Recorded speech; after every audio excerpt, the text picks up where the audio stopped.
देखिए प्यारे बच्चों, क्लास 9th में मैथमेटिक्स ऑनलाइन क्लास में आपका स्वागत है। मैं अजय सिंह। तो आज आपको बताएंगे कक्षा 9 में हमने आपको फैक्टर बताए। फैक्टर का मतलब ये हुआ कि आपका 8 का रिवीजन था, क्योंकि जो बच्चे हमारे फैक्टर जानते हैं और तो मानिए तो लगभग हर जगह काम आते हैं। अब 9th में आप शुरुआत से देखिएगा, आपकी प्रश्नावली है 1.1 है, आपकी प्रश्नावली है 8.1। ये शुरुआत देखिए, इसमें दिया गया है परमेय संख्या।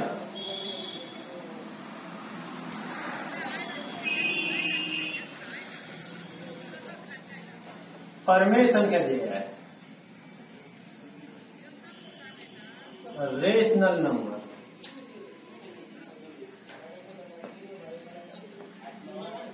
परमेय संख्या होता है रेशनल नंबर।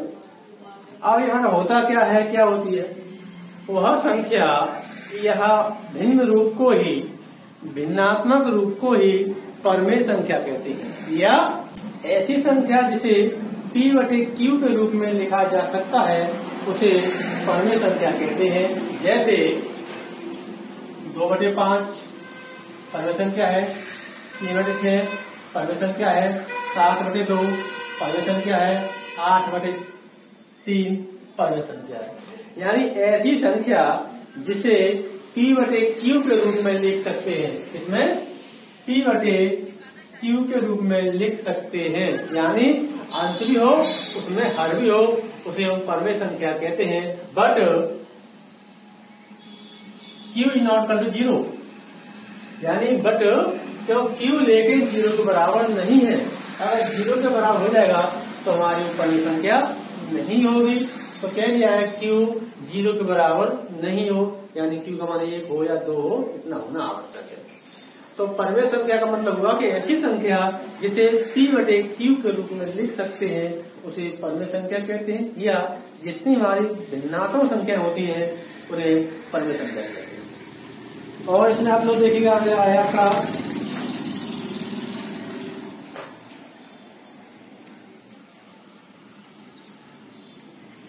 तो जो हमारे, और अब आपका आता है पूर्णांक आता है। पूर्णांक हमारे 1, 2, 3, 4, 5 होते हैं, और कुछ पूर्णांक हमारे माइनस होते हैं, -1, -2, -3। और फिर कितने संख्या आप जानते हैं, 1, 2, 3, 4, 5 ये सब आपकी होती हैं। और तो इन सब का आप लोग ध्यान रखिएगा, क्योंकि आपकी क्लास 6 की बात है। फैक्टर संख्याएं और पूर्ण संख्याएं, पूर्णांक, इन सब की जानकारी आपको आवश्यक है। तो आज आप देखिए एक परमेय संख्या बताया मैंने कि वो संख्याएं जो P/Q के रूप में लिखी जा सकती हैं उन्हें परमेय संख्या कहते हैं, या भिन्नात्मक रूप को ही परमेय संख्या कहते हैं। अब आपका इसमें कुछ सवाल है, वो देखिएगा।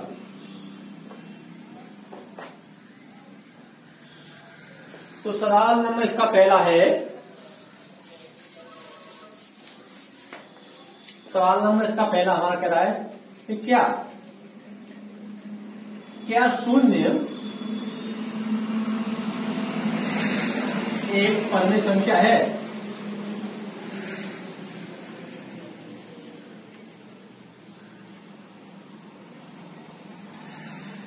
क्या शून्य एक परमेय संख्या है, ये आपको बताना है। शून्य एक हमारी परमेय संख्या है या नहीं। तो हमने आपको ये बताया था कि वो संख्या जो P/Q के रूप में लिखी जा सकती है। तो देखिए, तो ये हमारा इसका आंसर होगा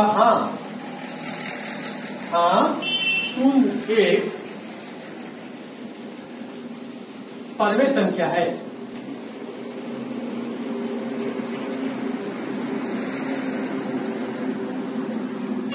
क्योंकि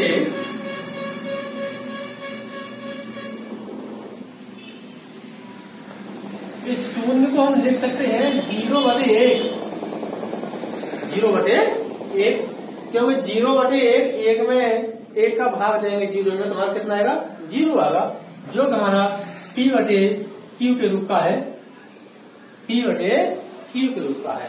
तो P कितना है, 0, और Q कितना हमारा है, 1 है। पी का मान 0 है, क्यू का मान 1 है, यानी हमारी एक परमेय संख्या है। तो शून्य हमारी क्या है, एक परमेय संख्या है। तो इसको ही हमने आपको P/Q के रूप में लिख के बता दिया है। क्यों? और इसे देखें कि 0 हमारे क्या है, पूर्णांक है, एक ही पूर्णांक है। तो पूर्णांक के बारे में आप सीख लें कि पूर्णांक हमारे 0, 1, 2, 3, 4, 5 होते हैं। और परमेय संख्या क्या मतलब होता है, अंकीय पूर्णांक हो, हरणीय पूर्णांक हो। शून्य भी हमारा एक पूर्णांक है और एक भी एक पूर्णांक है। तो P का मान 0 हो गया, Q का मान 1 हो गया। तो P/Q के रूप में लिख सकते हैं। तो शून्य हमारी एक परमेय संख्या है। अब आपका सवाल नंबर इसका दूसरा है,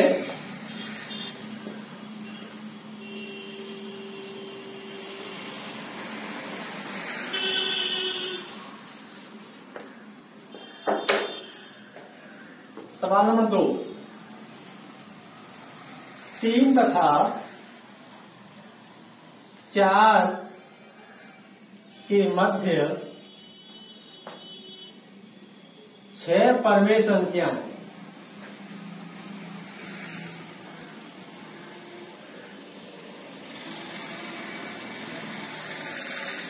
6 परमेय संख्याएं लिखिए।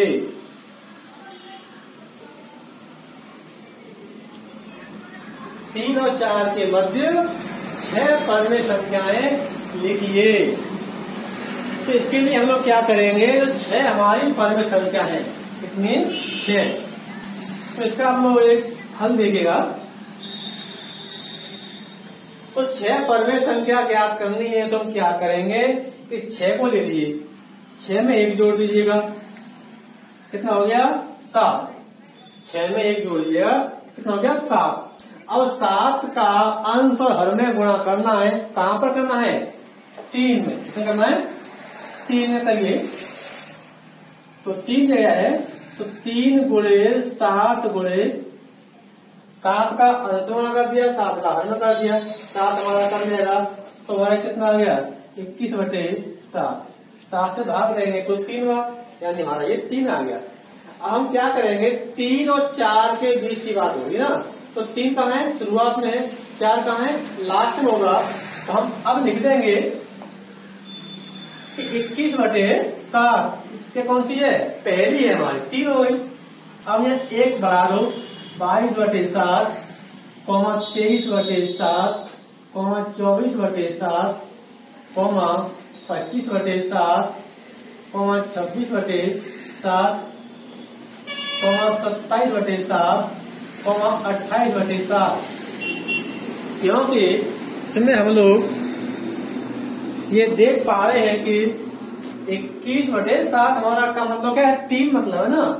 तो जो संख्या 7 प्राप्त हुई थी उसका 3 में अंश हर में गुणा कर दीजिए। 7 21/7 ये संख्या पहले प्राप्त हो गई। अब अगली संख्या के लिए क्या करेंगे, अंश में 1 जोड़ते जाएंगे। 21, 22, 23, 24, 25, 26, 27, 28, हर कितना है, 7 रहेगा। क्योंकि ये हमारा 3 बार तो कट गया और 7 चौक 28, ये कट गया 4 बार। तो अब कितना, 3, 22/7, 23/7, 24/7, 25/7, 26/7 और 27/7, इससे कट गया 4 बार, ये 4 आ गया। अब देख लें, वो कह रहा है 3 और 4 के मध्य। तो 3 और 4 के मध्य कौन से आ गई, अब देख लें, 1, 2, 3, 4, 5, 6 और वो 6 उसने पूछा था कि 3 और 4 के मध्य 6 संख्या बताइए। तो 6 संख्या हो गई, 22/7, 23/7, 24/25। तो ये मतलब हुआ कि कुल बात ये मिला के है कि जिन दो संख्याओं के बीच की संख्या निकालनी, 4 या 5, 6, उस संख्या में 1 जोड़ दीजिएगा। 6 निकालनी कभी संख्या, 6 में जोड़ दिया, 7 हो गया। अब 7 का इसमें अंश गुणा कर दीजिए। जो संख्या हमारी बने भिन्न, ये बन गया। इसमें 1 हम बड़ा के आप लोग लिखते जाइए, कहां तक, ये हमारा अंतिम पद 4 प्राप्त हो जाए। भाग देके देखिए पूरा 7 के 21 और 7 के 28, 4 बार, ये आपकी संख्या प्राप्त हो गई। तो ये हमारा आंसर हो गया, ये वाला हमारा आंसर हो गया। तो अब आप संख्या निकाल सकते हैं, जो हम देंगे आपको आराम से कर सकते हैं। कहीं डाउट होता है बताइए, अंतर मेरे हिसाब से आप समझ गए होंगे। सवाल नंबर तीसरा आप स्वयं कर सकते हैं, शायद किताब हो तो आपके पास आप लगा सकते हैं। अब इसका सवाल नंबर देखिए 4वां है।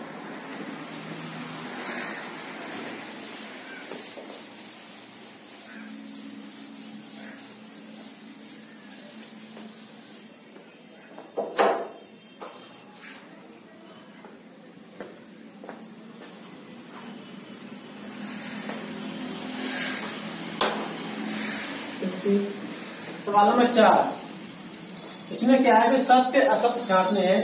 नंबर 1 है प्रत्येक प्राकृत संख्या, प्रत्येक प्राकृत संख्या एक पूर्ण संख्या होती है।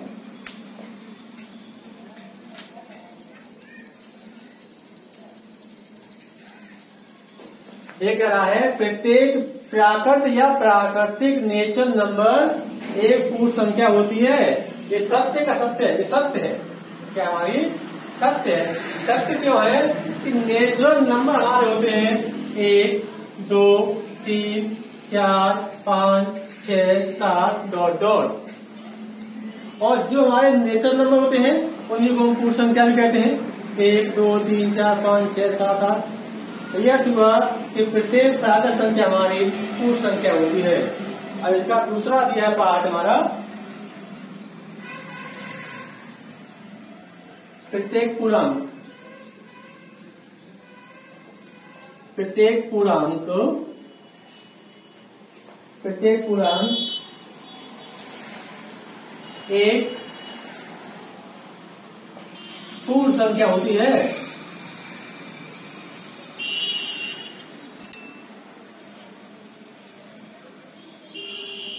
ये हमारा असत्य है।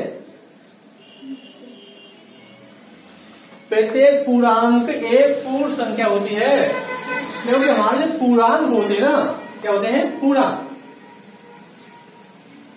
जो पूर्णांक होते हैं वो 1, 2, 3, 4, 5 डॉट डॉट, यानी धन के भी होते हैं और हमारे ये माइनस के होते हैं। -1, -2, -3, -4 डॉट डॉट जो भी होंगे। लेकिन पूर्ण संख्या क्या होती है हमारी 1, 2, 3, 4, 5 होती है। लेकिन पूर्णांक क्या है, पूर्णांक धनात्मक भी होते हैं और ऋणात्मक होते हैं, यानी पॉजिटिव और नेगेटिव होते हैं। तो हम इनको कह सकते हैं कि प्रत्येक पूर्णांक एक पूर्ण संख्या नहीं होती है, यानी बात असत्य है।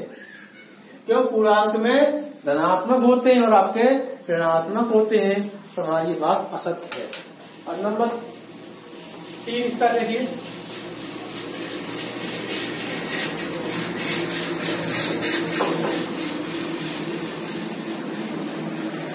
नंबर 3 का दिया है कि प्रत्येक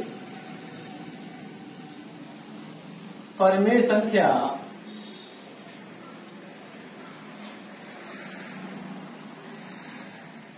प्रत्येक परिमेय संख्या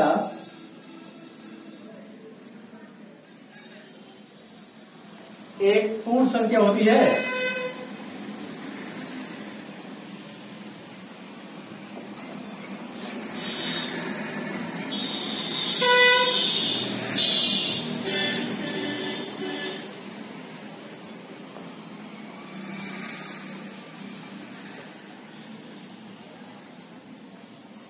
प्रत्येक परिमेय संख्या एक पूर्ण संख्या होती है, और पूर्ण संख्या के बारे में बताया था अभी कि प्रत्येक जो प्राकृत संख्या होती है हमारी एक पूर्ण संख्या होती है।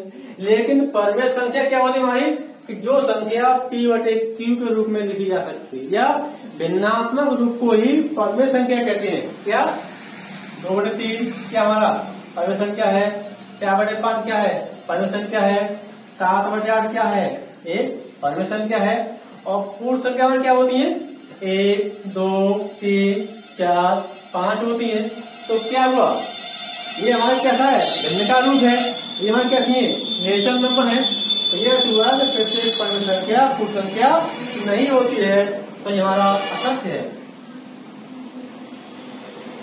ये हमारा असत्य है कि प्रत्येक परम संख्या पूर्ण संख्या नहीं होती है, क्योंकि परम संख्या हमारी P/Q के रूप में होती है और पूर्ण संख्या हमारी केवल नेचुरल नंबर होते हैं 1 2 3 4, या जो हमारी गिनती टाइप होते हैं वो हमारी होती है संख्या होती है।